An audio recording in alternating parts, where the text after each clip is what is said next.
L'exposició naix del conveni que es va signar en 2018 entre la Universitat d'Alacant i la Fundació Mediterrani per a inventariar, catalogar, analitzar i posar en valor el llegat del reporter i gastrònom alacantí Antonio González Pomata. Es tractava de posar en valor l'interès que té per a la història de la etnografia i la gastronomia alacantina el fons documental que representa el seu arxiu fotogràfic.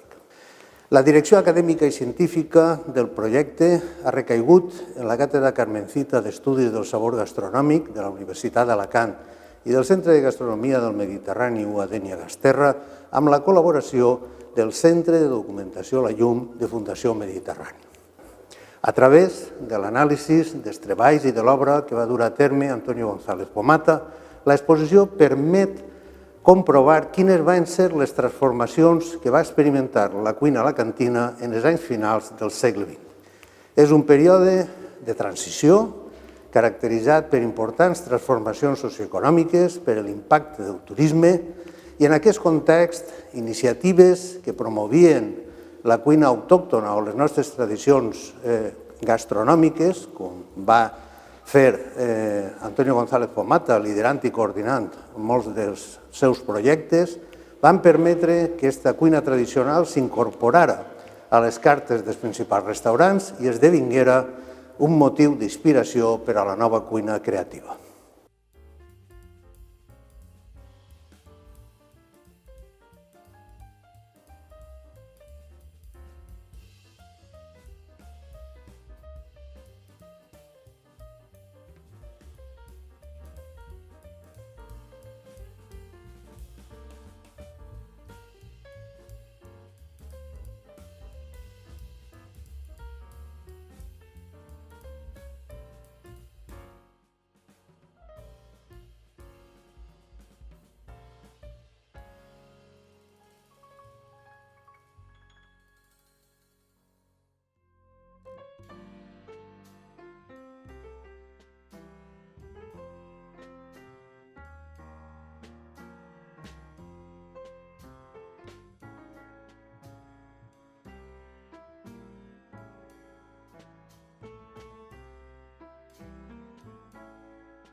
Bueno, pues el trabajo de archivo y catalogación del legado de Antonio González Pomata fue un trabajo realizado durante 2 años de un fondo formado por más de 13.000 documentos entre fotografías, diapositivas y negativos que conformaban el legado, de diversas temáticas, la mayoría de ellas relacionadas con la agricultura, también con las costumbres, con las tradiciones populares, pero también de una manera muy importante con el agua y con la gastronomía.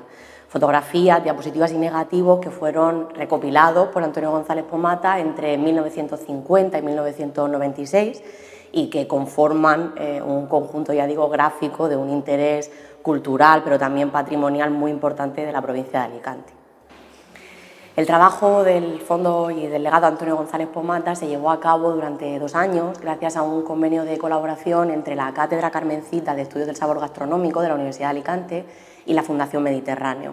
Ese trabajo consistió fundamentalmente en llevar a cabo 2 proyectos distintos. Por un lado, el propio de investigación histórica, que nos ha permitido el poder datar y catalogar correctamente todo su fondo gráfico, y por otro lado el propio de archivo y catalogación de los documentos. Con uno y con otro hemos conseguido realizar, a través de una ficha básica de catalogación planteada por la propia Fundación Mediterráneo y por su Centro de Documentación e Investigación, la Llum, el poder hacer, digamos, como 2 versiones paralelas de la propia historia de cada uno de los documentos junto con la propia historia, la propia biografía de Antonio González Pomata y poner en diálogo una con la otra. Entonces combina su trabajo como técnico en la cámara no, en la Hermandad Sindical de Labradores y Ganaderos, y luego por la tarde era periodista en su periódico del alma, porque lo ha querido. Él tenía los amores, su familia y su periódico de información. Ahí es donde se ha desarrollado toda su faceta de escritor y empieza escribiendo sobre el campo. De hecho, él tenía un sobrenombre que él era Les del Campo. Bueno, también escribe con el nombre de su padre, con Regina. que también escribe con el nombre de su padre. Y su mayor trabajo fue el del campo, el de la agricultura, que además a él le encantaba.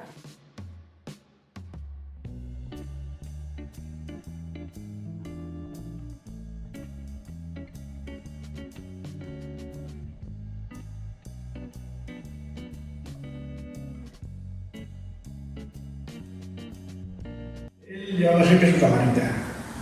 Hacía las fotografías bien, porque por lo menos la fotografía de prensa sabe lo que es un testimonio, no es una obra de arte de esa que quieras tú, salvo que sea un tema muy concreto. La fotografía que él hacía era para suplir un poco lo que yo no podía hacer.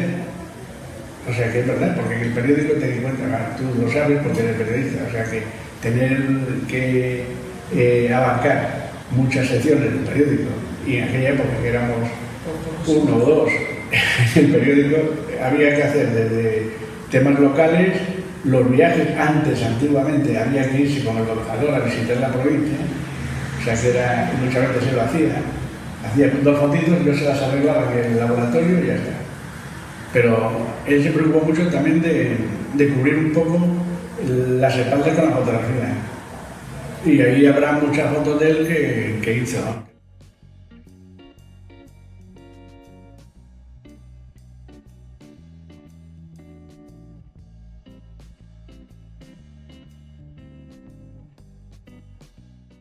Nuestra labor para hacer el diseño de la exposición se ha basado en 2 pilares principalmente. Uno es el de abordar la tradición para evocar nostalgia, utilizando elementos, objetos que vienen de ese pasado de los años 80 y demás, el marco que cubre la exposición, y también el de la contemporaneidad, y traer elementos modernos, actuales, que hablen, jueguen y combinen con estos elementos nostálgicos y de la tradición. El primer ejemplo que encontramos es el tratamiento contemporáneo del típico cartel de entrada. El cartel de entrada, nosotros hemos hecho un cartel con movimiento y con elementos físicos. En este caso, hemos jugado dándole unas animaciones a los textos sobre unas fotografías de González Pomata y buscando elementos representativos del personaje, como es la cámara de fotos y la máquina de escribir. Otros elementos basados en el objeto, en el culto al objeto, ese objeto tradicional, se puede ver, por ejemplo, en el cartel propio de Menges de la Terra, donde se han cogido cacerolas, ollas, sartenes, para darles un tratamiento homogéneo también de elemento display de contenidos. La intención es que en primer plano estén los contenidos y los elementos, diríamos que acompañan, tengan un carácter no tan presencial, sino que el observador atento descubrirá poco a poco estos elementos que están ahí y que transmiten estos recuerdos o estos usos que cada uno ha podido tenerlos en su casa. También se ha utilizado como recurso el material audiovisual de distintas maneras. Una ha sido evocar aquellos visores de fotos, ¿no?, que podíamos pasar típicos de los años 80, convertidos y adaptados en unos visores pegados a la pared en los que vemos unos displays con fotografías de gastronomía. Esta evolución en el tratamiento de la exposición hacia planteamientos más contemporáneos o más artísticos se desarrolla en otro punto, como es una estructura que tenemos aquí al fondo, que presenta un conjunto de fotografías en una estructura geométrica que sobresale de la pared, que no solo tiene el interés de la visionado de las fotografías y de la estructura en sí, sino que juega un efecto visual con las sombras que proyecta sobre la propia pared, creando un elemento atractivo en su conjunto, aparte del sentido y la función que llevan.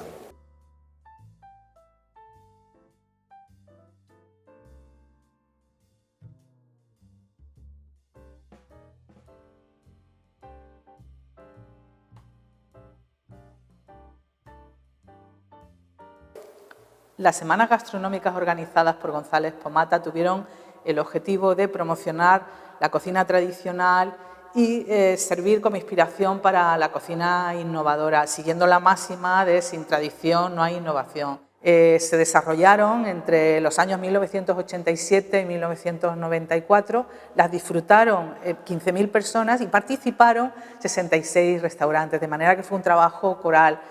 Él, González Pomata, fue un adelantado a su época porque fue capaz de ver en la gastronomía eso que hoy tenemos tan claro, el turismo gastronómico. Estas semanas gastronómicas promocionaron los productos autóctonos, denominaciones de origen, bebidas espirituosas y vinos de la tierra. En lo que ahora llamaríamos productos de proximidad, en aquel momento se pusieron también en valor. A su fallecimiento, en 1996, el restaurante Cavia del Campello, en su honor y en honor también a una dilatada amistad, elaboró un arroz que denominó el arroz Pomata, con productos de gran calidad, con pescado y con verduras, que mantuvo durante mucho tiempo en su carta.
Quan en Menjars de la Terra s'esmenta les autoritats culinàries del moment, la presència de les dones és anecdòtica. De fet, en les 13 setmanes gastronòmiques que es van celebrar entre 1987 i 1994, es va reunir a un total de 76 cuiners restauradors i només es va comptar amb 2 dones, Susi Díaz i Pepa Romans. És cert que les dones apareixen a les imatges del llegat de González Pomata, encara que sempre figuren en segon terme, treballant al camp, a les fàbriques. No es tracta d'una situació excepcional, per desgràcia, eixa ha estat la norma durant molt de temps. Com passa en molts altres àmbits, també al món de la cuina i la gastronomia, la invisibilitat de les dones ha estat una constant. Els cuiners i gastrònoms homes han aparegut com a protagonistes quasi exclusius del relat sobre l'evolució de la cuina i la gastronomia. Les dones han estat absents quan el seu paper en la transmissió dels sabers culinaris i gastronòmics resulta fonamental, molt particularment en l'àmbit d'unes cuines populars, caracteritzades, al contrari que les cuines per a les elits, per la condició de cuines de necessitat, tot i que molt sovint s'ha fet d'eixa necessitat virtut i s'han aconseguit exquisideses culinàries i gastronòmiques. Per això, hem volgut dedicar un apartat de l'exposició a gastronomia i gènere, i a través del simbolisme i la força metafòrica de la imatge del davantal, resumir en 3 reflexions eixa lluita per a trencar el sostre de cristall que també han hagut de sostindre les dones a l'àmbit de la gastronomia. En primer lloc, fer de la necessitat virtut o la història no explicada de la creativitat culinària de les dones. En segon lloc, la feminització de la literatura culinària com a forma de reafirmar que cuinar i ensenyar a cuinar era cosa de dones, de les mestresses de casa. I en tercer lloc, cuineres a l'avantguarda gastronòmica o la visibilitat com a assignatura pendent.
Él cogía el coche y se recorría pueblo a pueblo, pedanía a pedanía, buscando la esencia de ese lugar.